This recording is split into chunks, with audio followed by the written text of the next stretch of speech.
어떤 사제 한 분이 건축 현장을 지나다가 열심히 수고하시는 분들을 보고 다가가서 이렇게 인사하고 물어봤다고 합니다. 안녕하세요, 여러분들. 수고하시지요? 근데 지금 하시는 작업이 뭐지요? 그랬더니 첫사람이 벽돌을 쌓고 있잖아요. 둘째 사람이 네, 벽을 쌓아 올리고 있죠. 마지막 사람이 기쁜 목소리로 네, 저는 교회 성전을 짓고 있답니다. 여러분 다 맞는 대답이에요. 그죠? 벽을 켜켜이 쌓거나 결국 벽을 쌓아 올리는 거나 결국은 교회 성전을 짓는 것 다 맞는 대답인데 벽돌을 쌓거나 벽을 쌓아 올리는 것은 목적이 아니죠. 과정이죠. 수단입니다. 목적은 교회 건물, 성전을 짓는 것이지요. 이 이야기에서 우리가 알 수 있는 것 같이 사람들이 자기가 무엇을 왜 하는지 그 목적을 바로 안다면 아마 일하거나 공부하는데 즐거움, 보람, 열매들이 많이 맺힐 거예요. 그러니까 우리도 왜 교회에 속해서 신앙생활을 하는지 그 이유와 목적을 바로 알아야 합니다. 저는 개인적으로 내가 하나님의 아들로 예수님의 제자의 한 사람으로 또 성령님을 모신 동역자로서 내 삶의 모든 영역에서 예수님을 더 닮으며 하나님을 잘 섬기게 되기를 소원합니다. 이것이 내 생애의 목적이고 또 하나님의 부르심이라고 믿습니다. 또 내 목회의 목적은 여러분도 그렇게 되도록 하는 것입니다. 사도 바울이 불의한 재판정에 끌려가서 아그리빠 왕이라는 불의한 재판관 앞에서 많이 배석되어 있는 귀족들이나 이런 여러 사람들 앞에서 담대하게 이렇게 말씀합니다. 나는 내가 묶인 것 외에는 다 여러분이 나와 같이 되기를 원합니다. 라고요. 우리의 왕이시고 구세주시고 완전한 모본이신 예수님께서는 당신이 성육신 하셔서 세상에 오신 목적을 이렇게 명확하게 말씀하셨습니다. 누가복음 19장 10절 인자에 온 것은 잃어버린 자를 찾아 구원하려 함이니라. 또 요한복음 12장 47절 내가 온 것은 세상을 심판하려 함이 아니요 세상을 구원하려 함이로다고 하셨습니다. 사도 바울은 본문에서 성도들에 대한 하나님의 부르심을 이렇게 정리해서 설명을 했습니다. 본문을 봉독합니다. 31절 그러나 여러분은 먹든지 마시든지 무엇을 행하든지 모든 것을 하나님의 영광을 위해 하십시오. 여러분은 유대 사람에게든지 그리스 사람에게든지 하나님의 교회에든지 걸려 넘어지게 하는 사람이 되지 마십시오. 나도 모든 일에 모두를 기쁘게 하며 자신의 유익을 구하지 않고 많은 사람의 유익을 구합니다. 이는 그들이 구원을 받게 하려는 것입니다.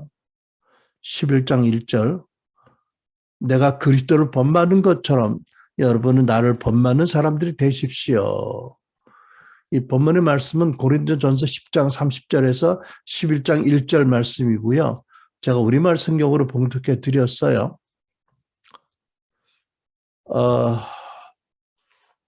저는 본문에서 사도 바울께서 우리 성도들의 그 공통적인 하나님의 부르심을 이렇게 기록했다고 믿는데 우리가 우리의 인생의 목적을 알려면 어떻게 해야 하는가를 서론적으로 좀 생각해 보겠습니다. 저는 무엇보다도 우리 한 사람 한 사람이 예수님을 믿고 하나님과 바른 관계를 가져야 내 인생의 존재 목적이 무엇인지를 알 수 있게 된다고 믿습니다. 시편 73편 16절에 17절에 이런 말씀이 있어요. 내가 이 모든 것을 이해하려고 애쓰다가 너무 답답한 나머지 하나님의 성소로 들어가 그때서야 결론을 얻었습니다. 그때서야 내가 깨달았습니다. 라는 말씀이 있어요. 그러니까 사람의 지식과 지혜로 알 수 없는 인생의 근본 목적에 대한 빛이 하나님께로부터 온다라는 것을 알게 하는 말씀이지요. 여러분, 하나님 누구세요? 우리를 지으신 분, 우리 아버지, 우리를 사랑하시는 분. 그러니까 그분이 하나님 내가 누굽니까? 나 인생의 목적이 무엇이죠? 라고 진지하게 여쭌다면 반드시 대답해 주실 것이라고 믿습니다. 중세 성 안토니아라는 분이 있었는데 이 안토니오는 3년간 입산수도를 했다고 합니다. 근데 단 한 가지 기도를 가지고 기도를 했다고 합니다. 하나님 당신은 누구시오며 나는 누구니까.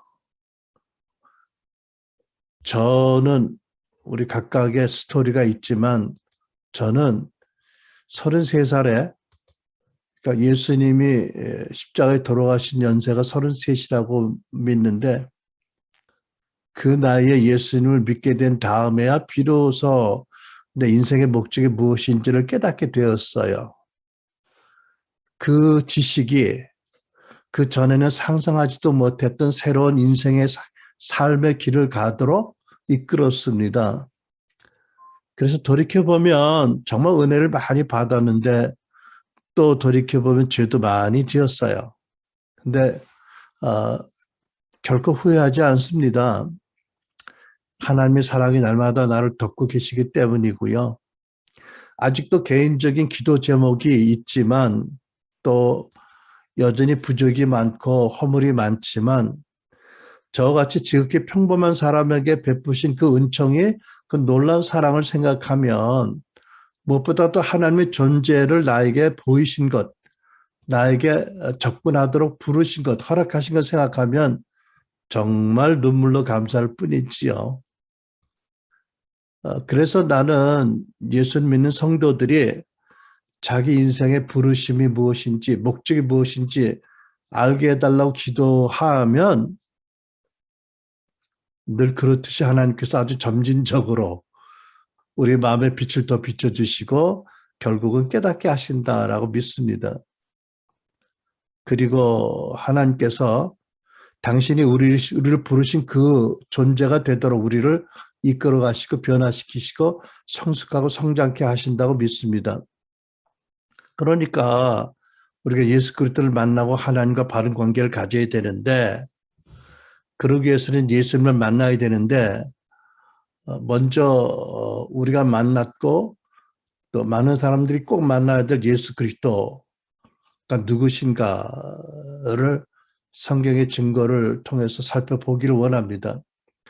예수께서 누구신가라는 이 질문에 관한 성경의 가장 대표적인 말씀은 아기 예수님 태어난 그 밤에 들에 있던 목자들에게 나타난 천사들이 선포한 전한 기쁜 소식입니다. 누가복음 2장 11절로 12절이죠. 오늘 다윗의 동네에 너희를 위하여 구주가 나셨으니 곧 그리스도 주시니라. 여기 보면 예수님을 세 단어로 표현을 하고 있어요. 그분은 우선 너희를 위해서 오신 분이다. 근데 너희를 위한 구세주다라는 거예요. 그러니까 온 인류를 죄에서 구원하시는 구세주다 그분이. 그 다음에 그리스도라고 말씀하세요. 그러니까 그리스도는 특별히 하나님의 선민으로 택함 받아서 온 열방에 하나님의 구원을 전할 사명이 있었던 그 사명을 제대로 감당하지 못하는 유대 민족들에게는 구약 시대 동안 또 지금까지 계속 기다리는 하나님이 보내신 기름 부음 받은 자 메시아다라는 뜻이잖아요. 그 다음에 뭐라고 그러세요? 주, the Lord라고 영어로 왕이라고 번역한 단어죠. 주 예수 그리스도 이 세상에 임하는 하나님 나라의 왕이시다 이렇게 말씀하세요. 그분은 하나님의 기름 부으신 메시아고 그분은 온 인류의 구세주고 그분은 온 인류의 진정한 왕이다. 이 세 가지 단어로 예수가 누구신가를 이 천사가 전한 복음이 분명히 알게 하십니다. 제 알기로 성경이 이와 같이 분명히 예수님의 신분에 대해서 완벽하게 증거하는 말씀이 또 없을 것 같아요. 베드로의 신앙 고백이 유명하지만 그것은 아직 베드로가 예수님을 성령을 받고 충분히 알기 전에 과도기의 대답이니까 너무나 감동스럽지만 신학적으로는 아직 완성된 고백은 아니었다라고 믿습니다. 여러분, 그러니까 내가 누구이며 내 인생의 존재 목적이 무엇인지 알려면 예수님을 믿어야 되고 예수님 안에서 하나님과 바른 관계를 가져야 되는데 무엇보다 예수님 누구신지를 바로 믿고 바로 알아야 된다는 거지요. 그 믿음 안에서 예수 안에서 기도하면 우리 인생의 목적이 무엇인지 알 수 있게 된다는 말씀이 있지요. 그러니까 여러분 제가 여기서 오늘 거듭 강조하고 싶은 것은 예수 그리스도는 유일한 구세주고 유일한 왕이다. 다른 길은 없다는 진리입니다. 요한복음 14장 6절 예수께서 대답하셨다. 내가 곧 길이요 진리요 생명이다. 나로 말미암지 않고서는 아무도 아버지께 올 사람이 없다. 여러분 근래 어떤 분과 함께 식사하면서 그분이 하는 이런 말을 듣고 내가 좀 놀랐어요. 근데 사실은 그게 그분이 말이 아니라 많은 종교인들이 하는 말이에요. 많은 종교들이 하나님은 한 분이신데 그분께 나아가는 길은 여럿이 있다고. 근데 자기들이 전하는 종교도 그것 중에 하나고 기독교도 그것 중에 하나라고 전합니다. 얼핏 들으면 상당히 나름 합리적이고 인간적으로 관대한 것 같이 들려요. 그런데 내가 듣기에는 좀 끔찍한 얘기예요. 여러분, 온 인류를 위한 구원의 길, 하나님께 나가는 길이 단 하나다라는 주장과 여러 개가 있다라는 두 가지 주장이 있다고 하면 어떤 게 더 친절하고 어떤 게 더 명확해요? 단 하나다 그러면 독선적으로 느끼나요?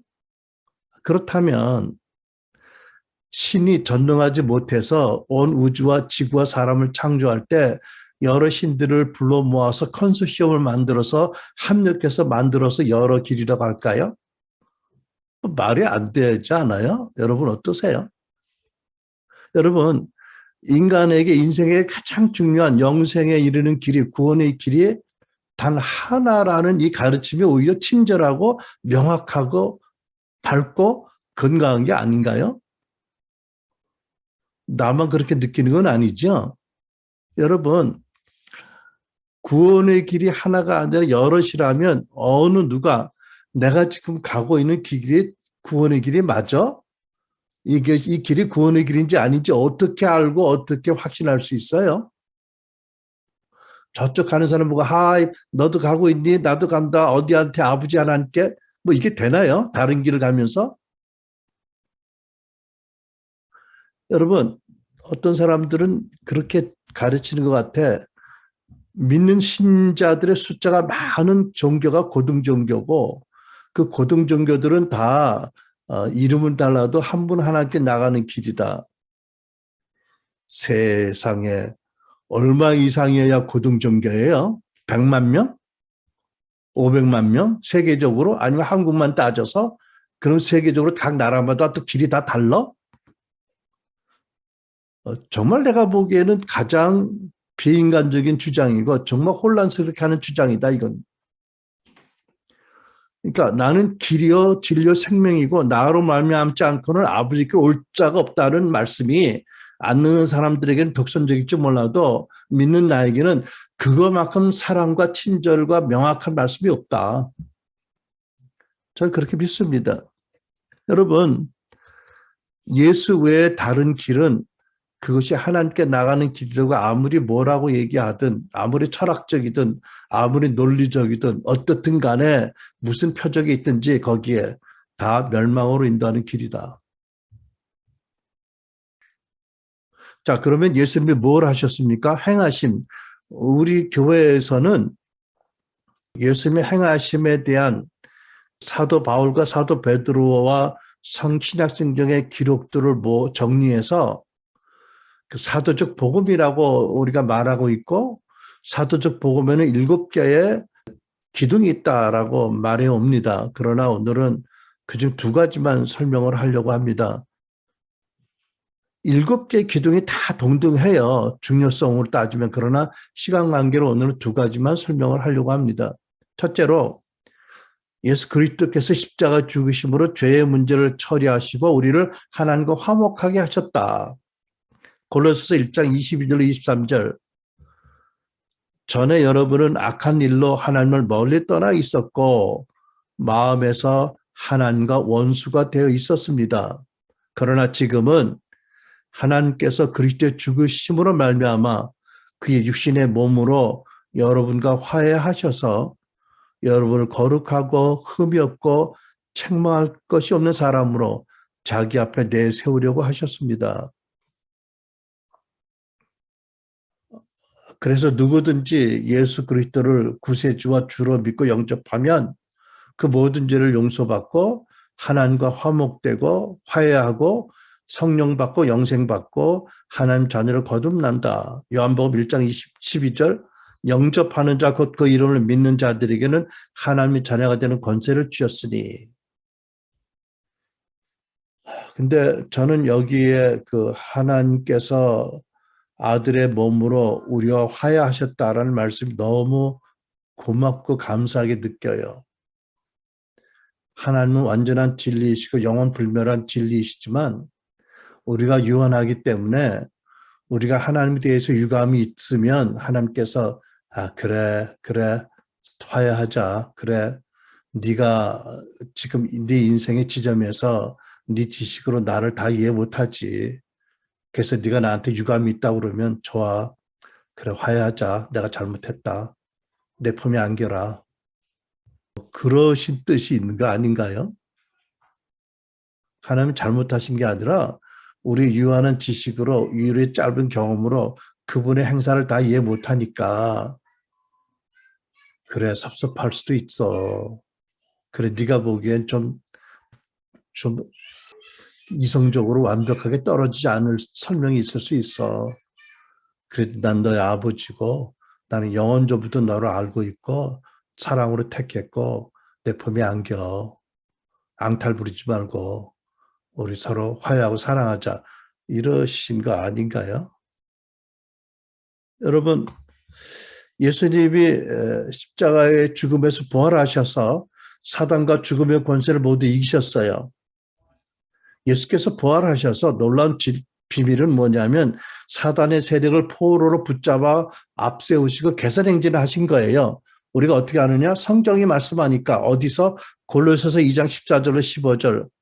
하나님께서는 모든 통치자들과 권력자들을 무장해제시키시고 그들을 그리스도의 행진, 개선 행진의 포로로 내세우심으로써 사람들의 구경거리를 삼으셨습니다.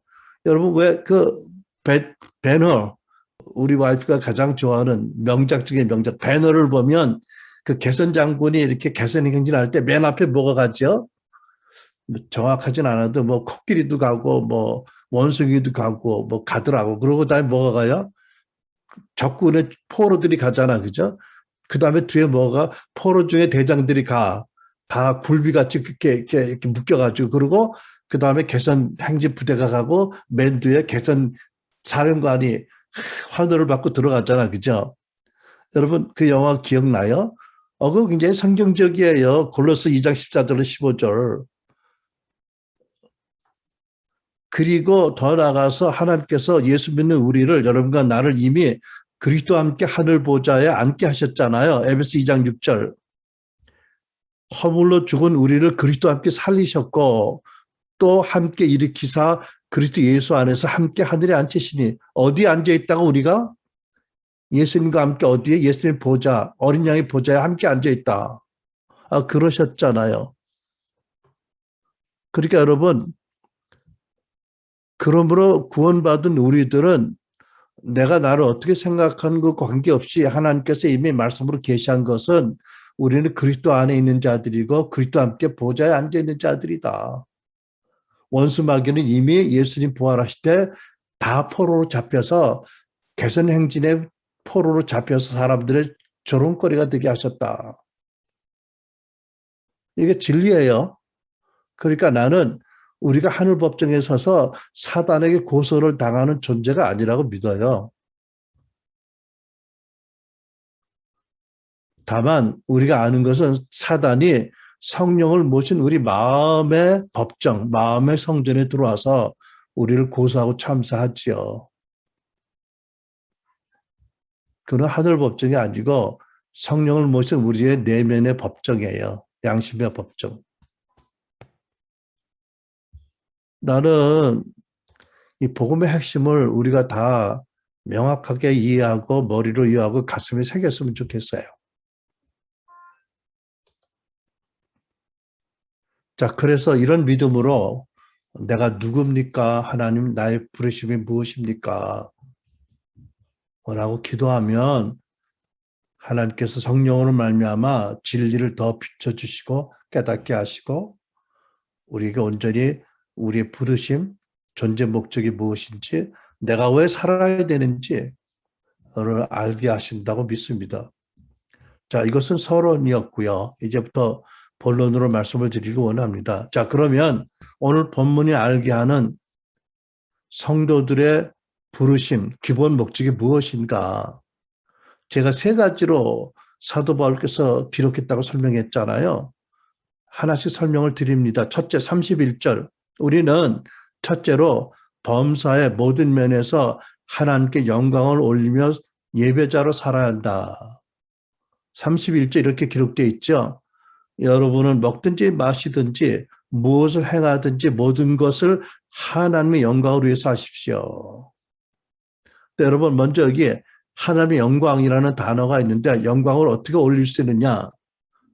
바로 그 앞에 본문 앞에 보면 26절 그 다음에 30절에 보면 우리가 어떻게 하나님께 영광을 돌릴 수 있는지 그 믿음의 비밀을 알게 하는 말씀이 있어요. 26절에 보면 이는 땅과 거기에 충만한 것이 주 하나님의 것임이라고 기록했어요. 그러니까 하나님께 영광을 돌리기 위해서 첫 번째 요소 하나님의 만물의 창조주, 만물의 소유자이심을 믿고 고백하는 것이 하나님께 영광을 돌리는 첫 번째 스텝이다라는 설명입니다. 여러분, 우리는 과연 만물이 하나님의 소유, 하나님의 창조물인 것을 믿나요? 또 그렇다면 여러분과 내가 가진 이 시간, 현재, 재능, 은사, 건강, 가족, 물질 이 모든 게 다 하나님 우리에게 허락하신 거라고 믿으세요? 또 그러면 이것을 그분 우리에게 주신 하나님의 뜻대로 쓰고 있나요? 베드로전서 4장 11절에 이런 말씀이 있어요. 말씀을 전하는 사람은 하나님의 말씀을 전하는 것처럼 하고 코미디언이 아니라고 웃기는 게 목적이 아니라고 말씀을 전하는 사람은 하나님의 말씀을 전하는 것처럼 하고 봉사하는 섬기는 사람들은 하나님이 주시는 힘으로 능력으로 하는 것처럼 하십시오. 내가 했다 내 능력으로 봉사했다 그러니 날 알아달라 이런 게 아니라는 거 있잖아요. 그러면 모든 일에 예수 그리스도를 통해 하나님의 영광을 받으실 것입니다. 여러분 우리가 하나님께 영광을 돌리기 위해서는 땅과 거기에 충만한 것이 하나님의 것이라는 믿음의 고백이 있어야 된다는 거죠. 두 번째 30절 만일 내가 감사함으로 참여하면 어찌하여 내가 감사하다는 것에 대하여 비방을 받으리요. 무슨 말씀이죠? 하나님께 영광을 돌리기 위해서 첫 번째 모든 것이 하나님의 것입니다. 하나님 허락하신 것입니다. 라고 믿고 두 번째 감사할 때 하나님 영광을 받으신다는 거지요. 고린도서 3장 16절 하반절로 17절 마음의 감사함으로 하나님을 찬양하고 또 무엇을 하든지 말이나 일에나 다 주 예수의 이름으로 하고 그를 힘입어 하나님 아버지께 감사하라. 여러분 감사는 우리가 하나님께 영광을 돌리는 중요한 믿음의 고백이 있지요. 근데 참 사람은 간사해요. 그죠? 우리가 구약을 보면 이스라엘 백성이 어찌 그렇게 또 타락하고 하나님을 없다 하고 우상 섬기고 또 고난 당하면 또 소리치고 외치고 빌어서 낮아지고 하나님께 돌아오고 얼마나 반복을 해? 근데 그게 그분들의 스토리만이 아니에요. 그렇죠? 대인 관계에서도 그렇더라고. 사람들도. 이게 처음에는 감사해도 좀 지나다 보면 의뢰 자기 것인 줄 알고 감사를 잃어버리고 대접 안 해준다고 안 알아준다고 불평하는 것, 뭐, 그거나 마찬가지 아니에요. 그죠?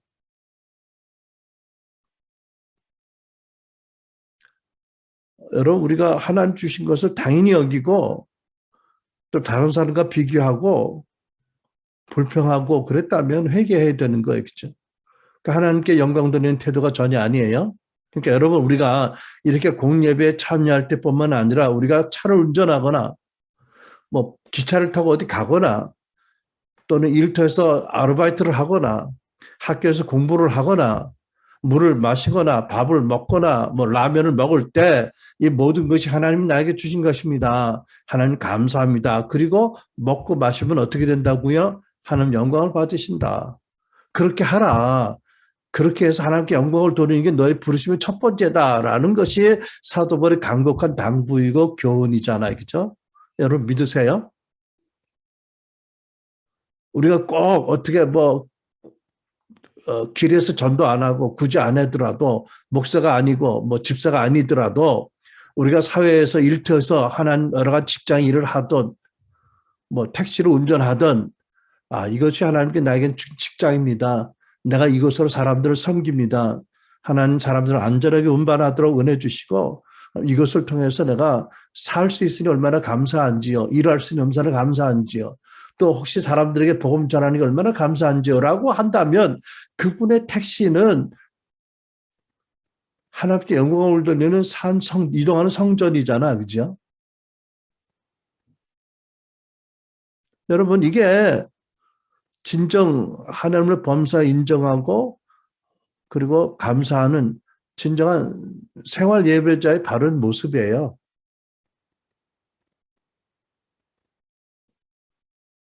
그래서 모든 우리의 삶의 모든 부분에서 하나님 인정하고 감사를 드리자. 그래서 하나님을 하여금 영광을 받으시게 하자. 이것이 얼마나 아름다운 생활 예배인지요. 여러분 이거 잊지 마셔야 됩니다. 아멘. 두 번째, 사도 바울이 본문에서 우리에게 알게 하시는 하나님의 부르심, 우리의 인생의 목적, 믿는 신도의 목적. 두 번째, 이웃의 유익을 위해서 이웃의 구원을 위해서 살아라 한다. 이웃의 유익을 위해서 살고 유익 중에 가장 큰 유익인 이웃의 구원을 위해서 살아야 한다. 이게 두 번째입니다. 32절, 33절 여러분은 유대 사람에게든지 그리스 사람에게든지 하나님의 교회에서든지 걸려 넘어지게 하는 사람이 되지 마십시오. 나도 모든 일에 모두를 기쁘게 하며 자신의 유익을 구하지 않고 많은 사람의 유익을 구합니다. 이는 그들이 구원을 받게 하려는 것입니다. 근데 여러분 이 본문의 말씀은 사실은 8장 10절부터 시작된 어떤 질문에 대한 답변의 결론 부분입니다. 무슨 질문이었냐? 우상의 제물로 썼던 고기를 먹을 수 있느냐? 먹어서 안 되느냐? 사도님 우리에게 교훈을 주세요라는 요청을 받았거든요. 고린도 도시에는 그 당시에 아주 유명한 그 대단한 우상 신전이 있었고 그래서 고린도 도시에서 거래되는 대부분의 육고기가 그 신전의 제물로 쓰였다가 나오고 유통이 된 거예요. 그런데 고린도 교인 중에 어떤 분들은 우상의 제물로 썼던 고기를 불결하다 하고 먹지를 않았어요. 근데 어떤 분들은 기도하고 먹으면 되지 그까짓 게 뭐 되시냐고 먹었단 말이죠. 그게 문제가 됐거든요. 그래서 사도 바울에게 지도를 요청한 거예요. 그래서 사도 바울이 이렇게 말씀합니다. 우상은 헛것이다. 그러나 우상 숭배 제도에 역사하는 귀신들이 있는 것은 또한 진리다. 그리스도는 율법에서 자유함으로 그런 제물이라도 감사하고 기도로 깨끗하면 먹을 수 있다. 그러나 믿음이 약한 자가 그렇게 먹는 걸 보고 시험에 든다면 형제를 사랑하는 너희가 그 형제가 걸림이 되지 않도록 스스로 삼가고 안 먹는 것이 덕을 세우는 게 아니냐. 이런 말씀을 쭉 설명하신 거거든요. 그러면서 사도 바울의 이 답변을 통해서 어떻게 보면 크리스찬들의 기독교 윤리에 아주 중요한 기본 원칙을 가르치고 계세요.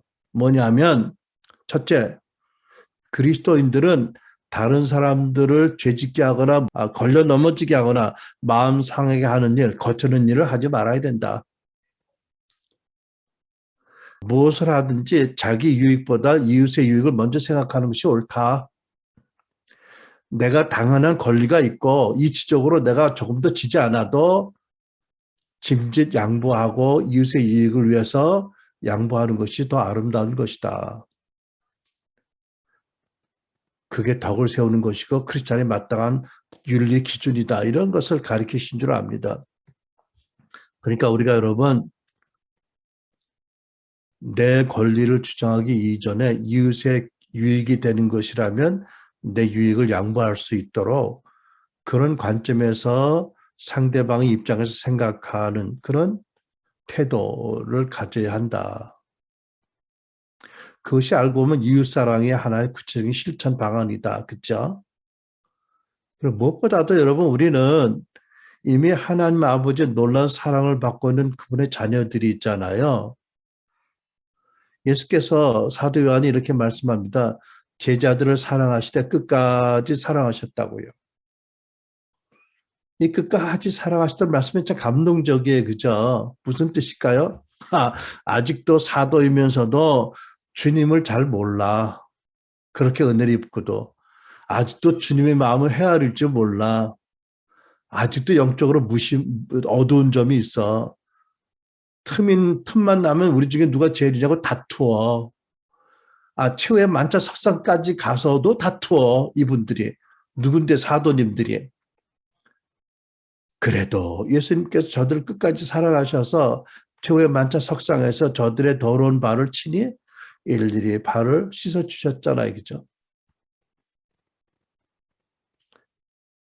예수님은 지금도 우리를 그렇게 사랑하신 줄 믿습니다. 제가 기억나는 실화입니다. 제가 밴쿠버에 지금은 작고하신 우리 선배님 목사님 교회 가끔 이제 한국에서 나오면 설교하러 했거든요. 근데 한 번은 이제 그 교회에서 설교하고 기도 사역을 하는데 어떤 자매가 그렇게 울더라고. 기도받고 넘어져가지고. 내가 보통 안 물어보는데 가서 물어봤어. 자매님 다 끝난 다음에 아까 왜 이렇게 우셨어요? 그랬더니 크크크크 하면서 하는 말이 자기 부부가 이민 온 지 뭐 3년인가 됐대요. 한국서 대기업의 남편이 다니다가 이민을 왔는데 이민자의 삶을 이렇게 기초를 놓기도 노는데도 힘이 드는데 남편이 자꾸 신앙을 하고 싶다고 그랬대요. 근데 자기가 절대 안 된다고 남편을 주워 박았대. 근데 보니까 남편이 예쁘지 않고 호리호리하고 부인은 덩치가 좋아. 그런데 이 교인들이 그걸 알고 에이 저거 마귀야 마귀 농담으로 그랬대요. 자기 남편이 신학한다면 얼마나 좋은데 왜 저래? 왜 핍박을 하고 남편을 꼭 잡아서 그랬는데 그날 기도받고 누워있는데 예수님이 오셨대요. 대야를 들고 허리에 수건을 감으시고 그러더니 누워있는 당신 곁에 오시더니 발치에 앉으셔서 양말을 벗겨주시고 아주 조심조심 당신의 발을 씻어주시고 타올로 말려주셨대. 그리고 당신이 입고 있는 옷을 보니까 아주 추리하고 초라한 옷인데 벗겨주시고 가져오신 세마파 새 옷을 잘 입혀주셨대. 그리고 꼭 자기를 안으셨대. 그리고 하신 말씀, 내가 너 얼마나 사랑하는지 알지? 그리고 가셨어. 그리고 통곡이 시작된 거야. 드디어 어떻게 됐을까요? 아마 지금 목사님 부부가 돼서 어디가 사역하실걸? 내가 그 간증을 드리면서 야, 예수님 역시 예수님답다. 만약 내가 예수님이라면 세상에 그럴 일이 있어서 절대로 안 되지만 뭐 대야에 물을 닦고 수건을 들고 와 침대 갖고 들고 오겠다. 침대 방망이 엎드려 인연 궁뎅이 들어. 말이 안 됐지만 내가 놀랐어요. 아, 주님이 그러시구나. 그런 분이구나, 우리 주님이. 우리가 아직도 믿음과 사랑이 부족하고 아직도 고집이 세고 이기적이고 그렇지만 끝까지 하나님을 사랑하세요. 그러니까 우리가 그 사랑을 받았다면 이제는 하나님의 당부하시는 음성을 듣고 대인관계에서 이웃에게 거치는 자가 되지 말고 가능하면 내가 양보하고 유익을 주고 결국은 유익의 가장 큰 유익인 이웃의 구원으로 위해 살아야 되겠다. 이게 지상대명령의 말씀을 실천하는 하나의 방도하고 태도이잖아. 그렇죠? 여러분, 제가 이런 감동적인 예화가 기억에 나서 오늘 좀 나누려고 합니다. 어네스트 세클턴이라는 분은 귀족 칭호를 받은 영국의 유명한 탐험가예요. 이분이 남극 탐험을 할 때 아주 위험한 때의 경험입니다. 간증입니다. 임시 대피소를 만들고 모두 지쳐서 누웠어요. 식량이 다 떨어졌고 이제 마지막 남은 건빵을 조금씩 나눠서 머리맡에 나눠줬어요. 건빵을 나눠줬고 언제 굶주려 죽을지 추위에 얼어 죽을지 모르는 절망적인 상황이 되었습니다. 구조받을 가능성은 거의 없어요. 근데 모두가 다 두려움에 또 육체적으로 크게 지쳐서 잠들었는데 리든 세클턴 경이 잠잘 수가 없잖아요. 모두 다 죽은 듯이 이렇게 누워있는데 누군가가 조심스럽게 기척이 움직이는 기척이 들린 거예요. 누군가 싶어서 살짝 고개를 들고 눈을 반쯤 뜨고 보는데 한 대원이 약간 고개를 들고 일어나더니 좌우를 살피고 모두가 잠들은 날 살펴요. 확인해요. 그러더니 그 손을 이렇게 뻗쳐서 옆에 있는 형제의 머리맡에 건빵을 끌고 가는 거예요. 너무 놀랐어요. 평소에 그렇게 믿을 만한 형제고 자기 생명이라도 위기 때 맡길 수 있다라고 신뢰했던 형제인데 아니 이 절대절명의 위기에 형제의 감방을 자기 거로 끌어가? 근데 조금 있다가 세크터 경이 눈물을 흘릴 수밖에 없었어요. 왜? 형제의 건빵을 자기에게 가져간 줄 알았더니 가져갔어. 그랬더니 자기 건빵을 거기다 담아서 조심스럽게 또 이렇게 닫아서 다시 밀어넣고 다시 자더라는 거지요. 와, 정말 감격의 눈물을 흘리지 않을 수 없었다는 거예요. 기아와 추위로 생사의 고비를 헤매는데 그거는 정말 목숨을 주는 위대한 행동이었다. 나중에 극적으로 이들이 구출이 되었고요. 기자회견할 때 이 실화를 공개를 했는데 이렇게 말을 맺혔다고 합니다. 그런데 나는 그 사람이 누군지 그 이름을 아무에게도 밝히지 않겠습니다. 왜냐하면 그 행동은 하나님과 그 사람만의 거룩한 관계였기 때문입니다. 그렇잖아, 그죠? 형제를 위한 것이 곧 사실은 하나님을 위한 섬긴 거지요. 여러분, 우리는 그 정도 희생을 못한다 하더라도 많은 은혜를 받고 어마어마한 죄 사함을 받고 십자가로 부활로 많은 사랑을 받았으니까 이제는 조금 적은 양보도 할 수 있을 줄 알고 이웃을 위해서 좀 내 권리를 좀 양보하고 또 덕을 세우고 그래서 어쩐지 복음을 전하고 그리스도의 사랑을 하나님 사랑을 전할 수 있다면 하나님 그걸 다 보시지요. 다 보시고 그 행동이 나에 대한 산제사다라고 아마 받아주실 거라고 믿어요. 여러분 우리가 이웃에게 걸리는 자가 되지 말고 이웃에게 유익을 주고 이웃에게 죄를 짓지 않는 한 기쁨도 주고 결국 구원을 위해서 살아야 된다. 이것이 아마 하나님이 우리를 부르신 두 번째 부르심이라고 저는 믿습니다. 세 번째, 1절 말씀을 보면 나와 여러분의 세 번째 목적은 주 예수 그리스도를 계속 닮는 것이다. 오래전에 영국 빅토리아 여왕이 휴가 중에 어떤 지방의 귀족의 성에 잠시 머물렀대요. 하루는 평복을 입고 밖에 나갔습니다. 시종 한 사람만 데리고 나가는데 마침 길이 좁았는데 그 앞에 양떼가 오는 거예요. 그들이 양떼 앞에 섰던 목동이 길 한가운데를 걸어오는 여왕을 보고 소리를 친 거예요.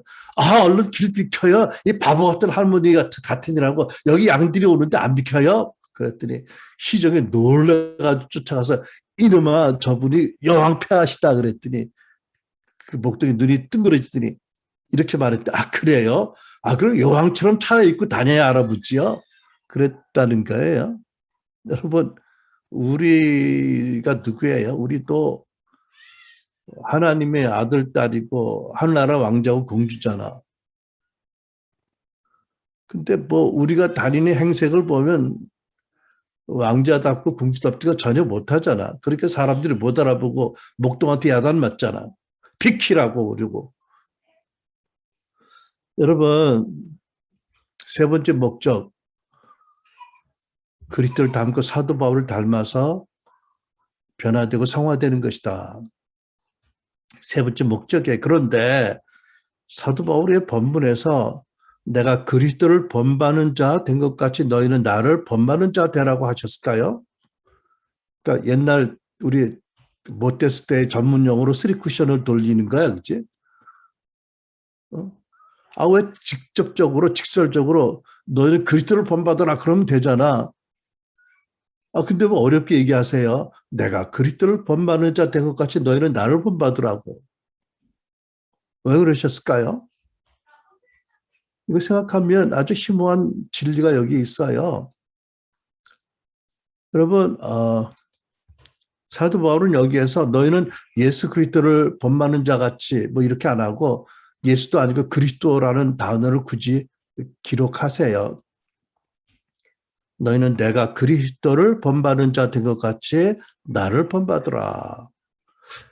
처음에 이 말씀 읽을 때 왜 자기가 나서 이럴 때 바울 형님 왜 나타나세요 여기서? 아니 그리스도를 본받으라 그러면 얼마나 좋잖아, 그죠? 좀 그렇게 곡해한 때가 있었어요. 근데 생각해 보세요. 사도 바울은 예수님이 공생애를 사실 때는 믿지 않았어요. 더 나가서 사도 바울은 나중에 예수 믿는 신자들을 어마어마하게 핍박하고 대적했어요. 그날도 다메섹이라는 도시에 사는 크리스찬들을 박해하려고 길을 가다가 놀랍게 도상에서 부활하신 예수를 만났어요. 너무 놀라서 말에서 떨어지고 고꾸라지고 장님이 되었는데 며칠 동안 놀라운 주님 만난 체험으로 인해서 저가 회개했고 예수를 믿는 신자가 되고 성령 충만한 크리스찬이 된 거예요. 그 3년 동안 말씀과 기도에 전념했고 그리고 하나님의 종으로 사도로 부르심 받았고 그 이후로 다른 어떤 사도들보다 더 많이 일하고 더 많은 고난을 받았어요. 그리스도를 위해서. 근데 여러분 다시 묻습니다. 왜 예수 그리스도 또는 예수님이라고 않고 그리스도라고 표기했을까요? 아까 제가 예수님이 누구신가 말씀할 때 그리스도는 누구라고 그랬죠? 기름 부음 받은 메시아, 기름 부음 받은 자라는 뜻이잖아요. 무슨 뜻이죠? 여러분 오늘도 우리가 찬양할 때 첫 번째 곡에 이런 가사가 있어서 저 기뻤어요. 빌립보 2장 6절로 7절 영원 전부터 말씀으로 존재하시던 그분이 성육신 하셔서 이 세상에 오셨을 때 하늘에서 가지고 계셨던 모든 권능과 지식을 다 비우셨다. 그리고 우리가 똑같이 되셨다. 그분은 본래 하나님의 본체셨으나 하나님과 동등됨을 기득권으로 여기지 않으시고 오히려 자신을 비워 종의 형체를 가져 사람의 모양이 되셨습니다. 아니 예수님은 뭘 비우세요? 예수님은 비울 게 하나도 없으세요. 왜? 거룩하고 완전한 분이니까. 하나님이신데. 뭘 비우셨다고요? 하나님으로서 가지고 계시는 모든 지식과 권능과 모든 능력을 비우신 거예요. 우리가 똑같은 인간이 되셨어요. 그리고 어떻게 하셨어요? 오직 성령으로 사역하셨어요. 여러분 보세요. 잘 보세요. 만약 예수님이 당신의 고유의 지식과 능력을 사용하셨다면 예수님 하신 일이 하나님이 하신 일이니까 마땅하지만 우리하고는 관계없는 먼 일이 되잖아. 그죠? 무슨 일인지 이해가 되세요? 우리는 아니니까. 우리는 하나님은 아니니까. 그런 지식과 능력이 없으니까. 뭐 성경에 기록된 그 일이 감사하긴 해도 내가 그런 일을 할 거라고는 감히 꿈에도 상상 못 하잖아. 그죠? 근데 예수님이 뭐라고 하셨어요? 나를 믿는 자는 나의 하늘 일을 저도 할 뿐아 더 큰 일도 한다고 하셨거든요. 무슨 기절초풍할 말씀이에요, 이게요? 그분 하나님이고 우리는 아직도 구멍이 뚝뚝 떨어져 있어. 구멍 뚫린 깡통 같은 존재. 말이 좀 그렇지만 아니에요? 그런데 무슨 뜻이냐면 예수님께서는 이 땅에 계시는 동안에 당신에게 본래 있었던 지식과 능력이 아니라 오직 성령님만 의지하고 성령의 능력으로 성령의 지식으로 성령이 말씀하시는 것을 따라서 사셨고 말씀하셨고 사역하셨다. 그래서 이런 말씀들이 있잖아요. 누가복음 5장 17절 병을 고치는 주, 여기서 주는 하나님이죠. 주의 능력이 예수와 함께 하더라. 그러니까 예수와 능력을 좀 구분했잖아요. 그죠? 사도행전 10장 38절 베드로의 선포입니다.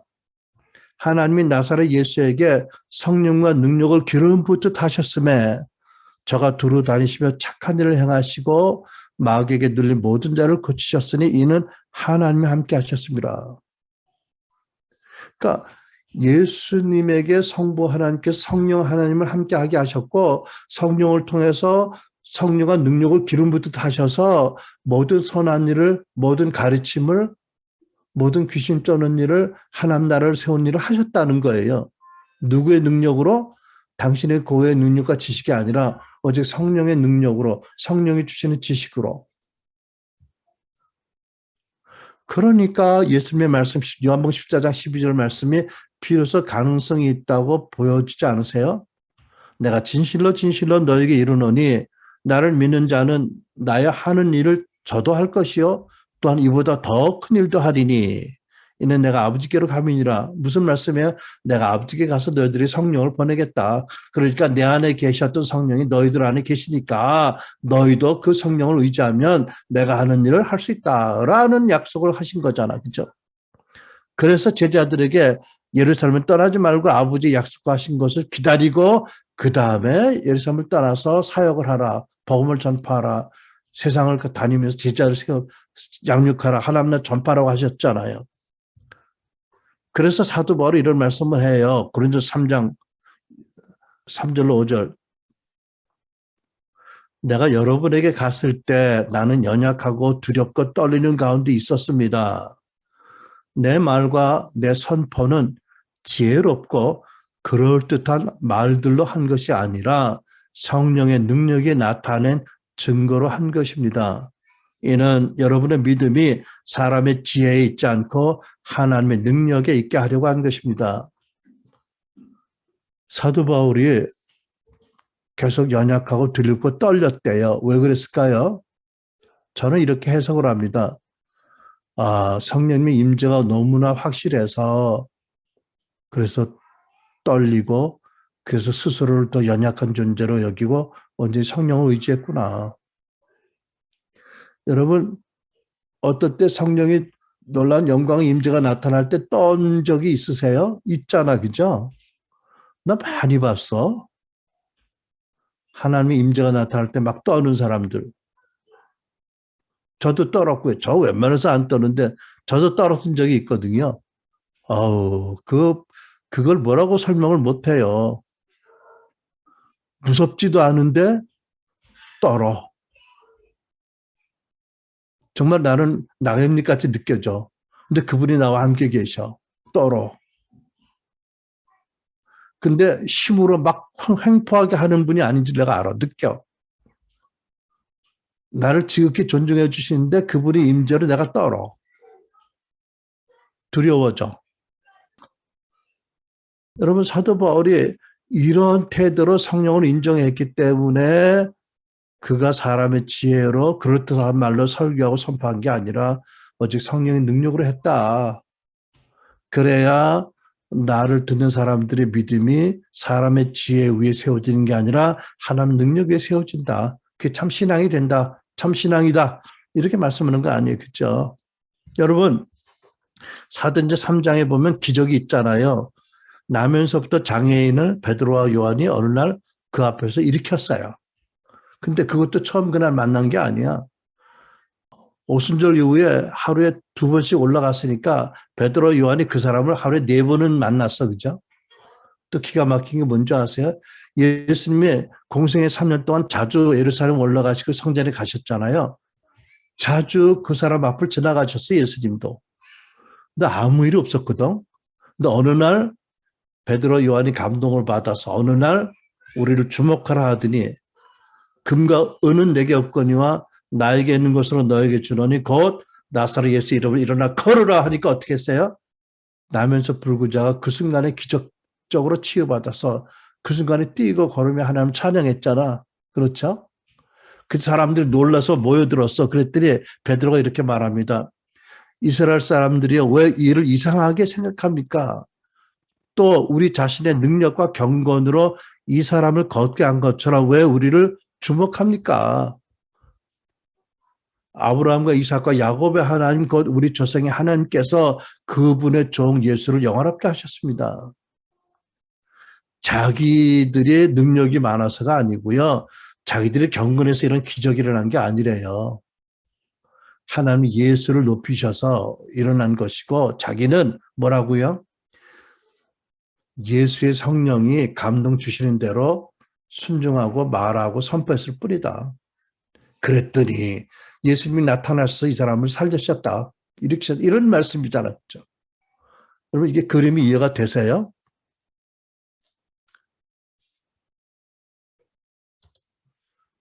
사도 바울이 마찬가지로 자기 안에 계신 그리스도, 기름 부으심 받은 그리스도의 성령을 따라 일을 했어요.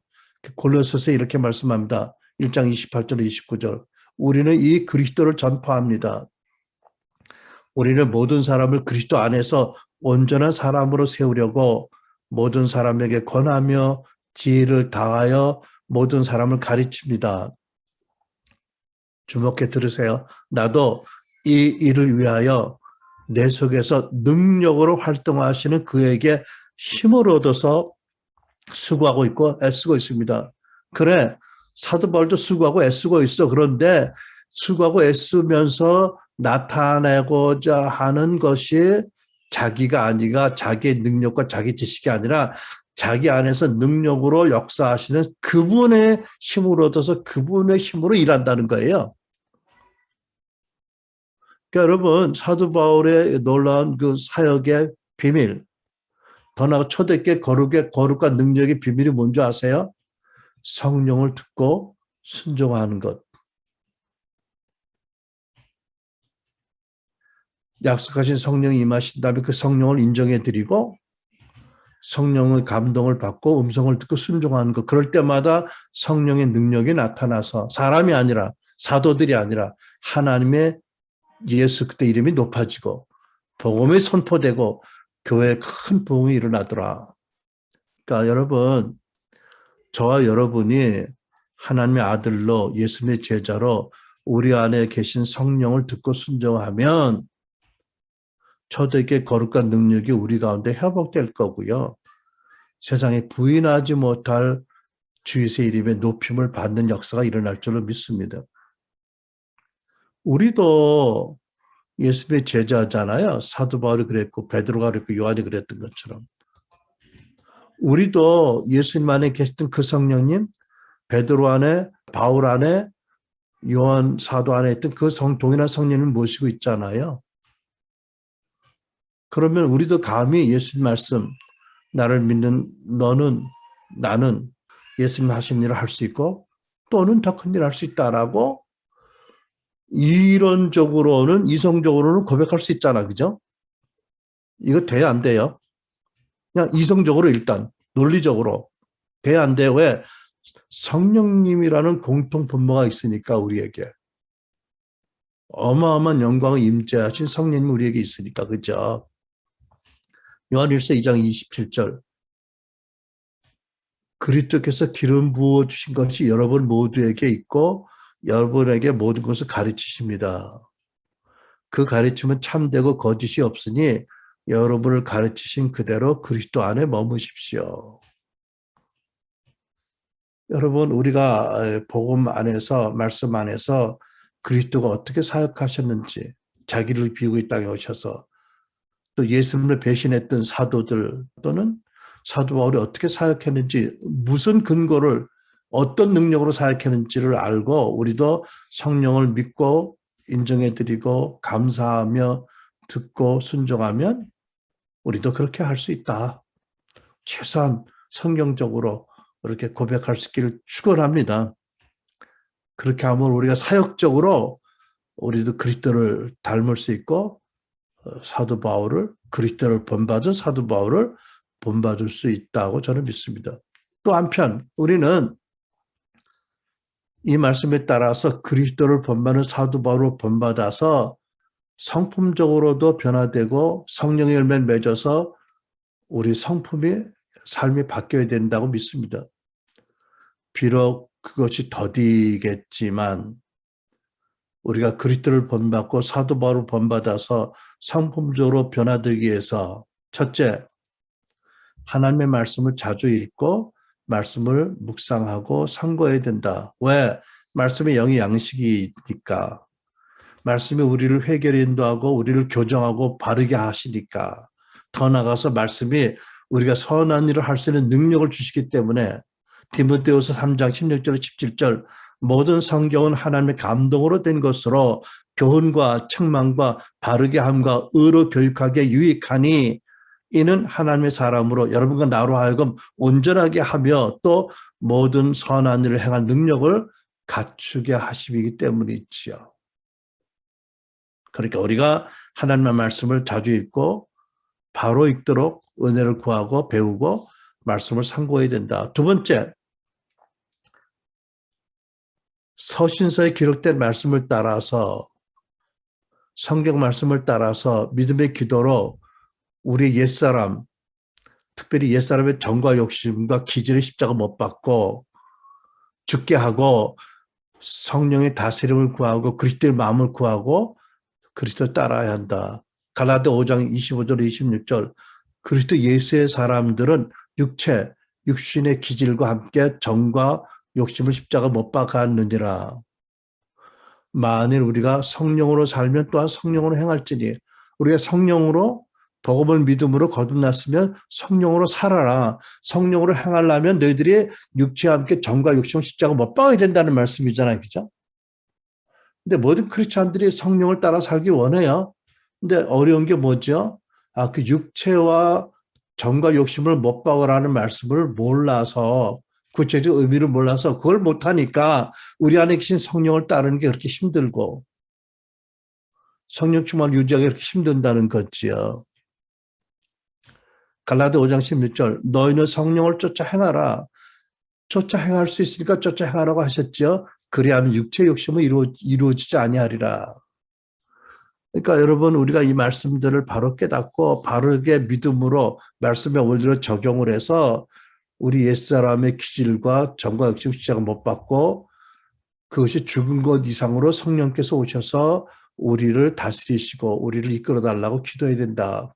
세 번째, 좀 더 구체적으로 얘기하면 거듭난 새로운 피조물 된 우리 내면이 여전히 있어서 성령의 능력이 나타남을 방해하는, 결국 성화를 방해하는 쓴뿌리들, 또 원수가 숨어서 원수 일을 획책하는 우리 안에는 강한 요새들을 제거해야 된다. 베드로전서 2장 1절로 2절. 그러므로 여러분은 뭐예요? 베드로전서 1장의 말씀처럼 이미 거듭났고 예수 피로 씻김 받았고 하나님을 사랑하고 하나님 권능으로 보호받고 있는 그 여러분입니다. 필그림 여러분, 모든 악의와 근데 여러분 안에 모든 악의가 있고 모든 기만이 있고 위선이 있고 시기 있고 온갖 비방하는 말이 있으니까 이걸 버려라. 그리고 가나나에 같이 순수하고 신령한 뜻을 사모하라. 그러면 여러분들이 그것을 먹고 잘 소화시켜서 구원이 이르도 잘하게 될 것이다. 이렇게 말씀하잖아요.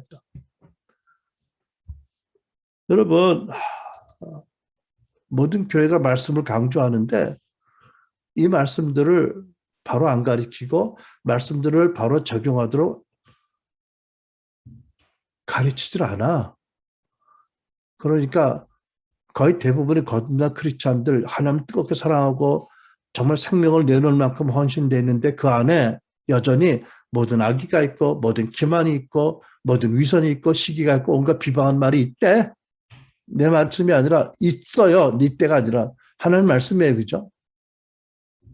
거듭났어. 말씀을 믿고 진리를 믿고 피로 씻김 받아서 보혈로 신앙을 지키기 위해서 모든 박해를 견디어 그리고 싸워. 베드로전서 1장에 말씀된 교회잖아요. 그런데 이걸 버리래요. 그러니까 수술하자 이런 말씀이죠. 성령께서 수술하자. 배 깔아. 내가 너무 안 아프게 죽지 않을 만큼 배를 갈라서 이걸 끄집어내 줄게. 그래야 말씀을 먹고 너희들이 구원에 잘한다.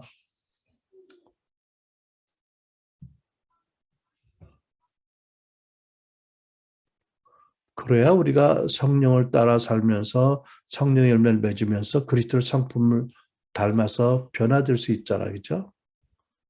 사도 바울은 예수 믿는 자들을 박해한 무서운 핍박자예요. 그런데 그리스도를 본받아 변화됐거든요. 그러니까 우리한테 격려하는 거예요. 너도 부족인 거 알아. 근데 나만큼 악하니? 근데 내가 이렇게 변화됐으면 너는 안 되겠니? 하나님 나도 사랑하셨는데 이런 말씀 아니에요. 그죠? 내가 그리스도를 본받은 것 같이 너희는 나를 본받는 자 되라. 낙심하지 마라. 어제도 부부싸움 했지. 내가 알아. 내일도 할 거야. 알아. 근데 그게 세상 끝은 아니거든. 왜 너희 안에 모든 시기와 위선이 있고 비방하는 말이 있어서 그래. 이거 까자. 그러면 그리스도 닮을 수 있어. 내가 그리스도 닮은 것처럼. 이런 말씀 아니에요. 그죠? 마지막으로 좀 일반론적인 교훈입니다만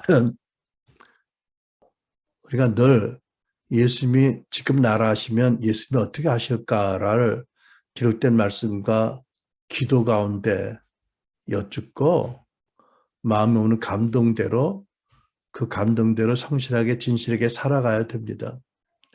여러분 아주 오래된 책, 내가 오래전에 읽은 책인데 찰스 쉘던이라는 분의 책, 내가 기억하는 게 맞는지 모르겠는데 영어로는 In His Steps라고 되는데 아마 한국말로는 예수님이 나라하시면 어떻게 하실까 이렇게 의역한 것 같아요. 어쨌든 내용이 뭐냐면 잘 믿는 분들인데 어느 날 이 각성이 왔어. 아 진짜 예수를 믿는 게 뭐냐. 아 예수님이 나라면 그 예수님은 무엇을 생각하고 무엇을 추구하고 무엇을 말하고 어떻게 하실까를 생각하고 그대로 하자. 그 결단한 사람들의 이야기예요. 전혀 쉽지는 않아요. 신문사 사장이 전에는 극장 광고를 아무 생각 없이 돈 주는 대로 냈는데 어느 날 보니까 너무 음란한 그림이 들어있거든. 아, 예수님이 신문사 사장이라면 광고비 준다고 이거 광고 낼까? 이거 빼고. 담배? 아, 담배 건강에 유익하지 않은데 이거 담배 광고 못 실지. 그러다 보니까는 신문사 운영이 점점 더 어려워졌어. 그런데 놀랍게도 이 사장님의 10년 가운데는 아주 기쁨에 충만하고 영광에 충만해져. 좁은 길을 가는 거지요. 근데 여러분 저는 그게 우리를 부르신 길이라면 하나님의 위로와 말할 수 없는 기쁨을 부어주시고 가게 하신다고 믿어요. 그렇죠? 요한일서 2장 6절 말씀, 바로 이 말씀을 따르는 거예요. 저 안에, 예수 안에 거한다는 자는 그의 행하시는 대로, 예수가 행하시는 대로 자기도 행할지니라. 이렇게 하면 우리도 사도 바울이 그리스도를 본받아 변화된 것 같이 우리도 사도 바울처럼, 아니 그렇게 극단적은 아닐 수 있어도 서서히 가치관과 정체성이 바뀌고 말하는 태도가 바뀌고 사람들 보는 눈이 바뀌고 바뀌어서 그리스도의 거룩함을 따라 성화될 수 있다. 더디지만 본받게 된다라고 믿습니다. 저희들이 그 파세단의 하빌스락 교회의 목사 중에 한 사람을 섬기기에 꽤 오래됐잖아요. 98년이니까 얼마나 됐어요. 근데 많은 좋은 분들을 만나는데 한 분 기억이 나요. 거기에 그 찬양 인도자 중에 존 리라는 청년이 있어서 싱글인데 우리 와이프가 너무 좋아했죠. 왜? 엄청난 기름 부으심이었거든. 이 친구가 찬양을 인도하면 다른 찬양 팀들하고 비교 안 될 만큼, 죄송하지만 뭐 우리 그냥 주관적인 느낌이라 틀릴 수 있지만 기름 부으심이 엄청 달라요. 또 우리가 궁금해서 왜 그럴까 그랬더니 놀란 그분의 사생활을 비밀을 알았어. 이 친구는요, 싱글이니까 차를 타고 어딜 가면 바로 운전석 옆에 문을 열고 다 착석하고 가면 되잖아. 안 그래? 항상 차를 타기 전에 조수석 뒤에 문, 그 차 뒤빈 거기가 뭐야? 운전석 대각선에 있는 문을 열어. 높은 문을 모시는 거야. 문을 열고 저를 90도로 절을 해.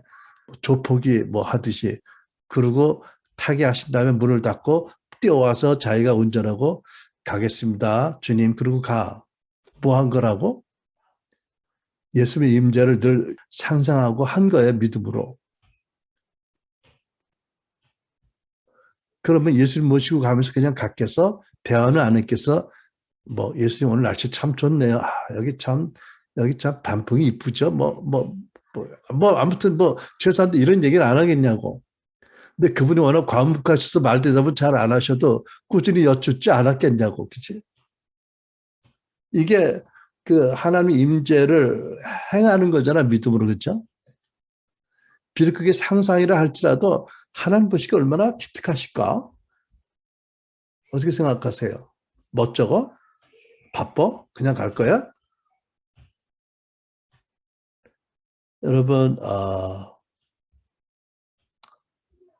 우리가 예수님을 모시고 다 사는 그 진리를 비주얼라이제이션 상상하고 또는 예수님께서 믿음 가운데 바라보고 예수님 나라면 지금 어떻게 하실까를 생각하면서 살아가는 것도 그리스도를 본받고 그리스도를 본받아 변화된 사울을 본받는 좋은 방도라고 믿습니다. 왜? 사도 바울은 예수님의 현현을 늘 경험한 사람이잖아요. 그죠? 우리는 뭐 믿음으로 말하면 그리스도가 우리 마음에 계시를 기도하지만 그 전까지라도 상상이라도 할 수 있잖아. 그죠? 근데 그게 헛된 상상은 아니잖아요. 진리의 말씀을 붙잡는 상상이니까. 그 거룩한 홀리 이미지네이션이잖아. 그죠? 그러면 변화가 비록 더디더라도 되지 않을까요? 여러분, 이렇게 늘 예수님을 우리 위해서 죽으시기까지 하고 살아계신 예수님 바라보고 우리와 함께 계신 성령님, 너무나 존귀하시고 거룩하고 영광의 그분, 다스림을 구하고 그분의 음성을 구하고 hear and obey, 듣고 복종하면 초대교회 거룩한 능력이 우리에게도 부분적으로나마 임하고 나타나게 될 줄 믿습니다. 그러면서 하나님과 관계에서 수직적으로 먹든지 마시든지 무엇을 하든지 하나님을 인정하고 감사함으로 하나님께 영광을 돌리자. 이웃과 관계에서 수평적으로 이웃에게 유익을 주고 물론 거치는 자가 되지 말고 유익을 주고 이웃에게 기쁨을 주되 이웃의 가장 중요한 유익인 구원을 전하게 살자. 세 번째, 내면적으로 사도 바울이 그리스도 기름 부음 받아서 이 땅에서 공생애를 사셨던 그분을 본받은 것 같이 성령 안에서 사도에 사역한 것 같이 또 성품적으로 변화된 것 같이 살인자가 포형자가 그렇게 사랑의 사도가 된 것 같이 우리도 성품적으로 사역적으로 그리스도를 계속 닮아가는 저 여러분의 되기를 축원합니다. 기도하시겠습니다.